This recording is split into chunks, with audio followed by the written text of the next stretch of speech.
BRS MP అభ్యర్థిగా Nama Nageswararao party కార్యకర్తలతో సమావేశాలు నిర్వహిస్తున్నారు.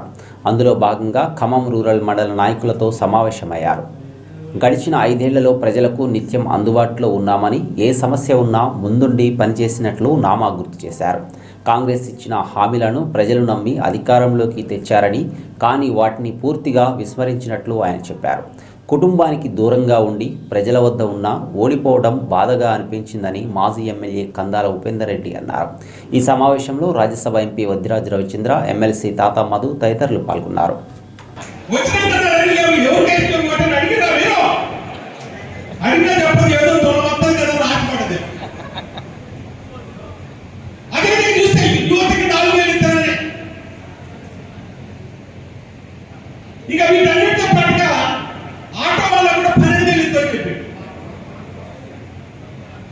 ఇవన్నీ కూడా ఇందులో రాసింది ఏం రాశారు?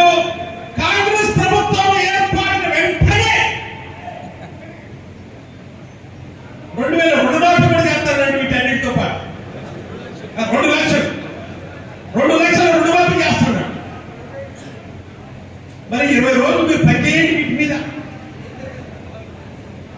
20 రోజులు ఇంటింటికి పోయి ప్రతి ఓటర్ని అడిగి ఈ పార్టీ ఆ పార్టీ కాదు, మా కందాల గారు ఏదైనా సహాయం చేస్తే ఊరికి సహాయం చేసి, అదేవిధంగా ఇప్పుడు మిమ్మల్ని అడుగుతున్నా, ఇవన్నీ మీరు వచ్చినాయా? వీటి వల్లనే కందాల గారు మోసపడిపోయారే, వీటి వల్లనే మీరు మోసం చేసేసి మాకు ఓటేయకుండా పోయారే. ఈ 15-20 రోజులు ప్రతి ఒక్కరు ఇల్లు తిరగండి, ఖచ్చితంగా కష్టపడండి.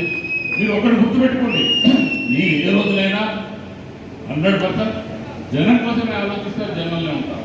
నాకు దాంట్లో ఆలోచన లేదు. కాకపోతే నేను ఒట్టి మాటలు చెప్పుకుంటూ తిరగాలనిపించలేదు. మనం పని చేస్తే సిన్సియర్గా పని చేయాలి, మనం ఏదైనా అడిగింది సిన్సియర్గా చేయాలి. నాకు ఈ రోజు కూడా ఒక 45 మంది పిల్లలకు మనం ఫీజు కడుతున్నాం. అందరి వాళ్ళకి డౌట్, సార్ ఓడి పిల్లలు కడుతున్నాం.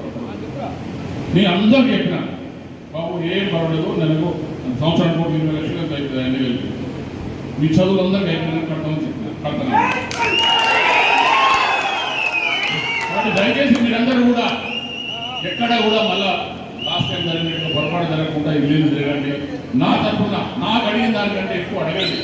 ఖచ్చితంగా ఈ ఓటు ఉపేందర్ రెడ్డి గారికి వేసినట్టే అడగండి. ఖచ్చితంగా నామాలు వారు ఓటేసి మనస్ఫూర్తిగా గెలిపించాలని, అత్యధిక విజయంతో గెలిపించాలని మనస్ఫూర్తిగా కోరుకుంటున్నాం. ఎప్పటికీ మీ వాడే ఉపేందర్ రెడ్డి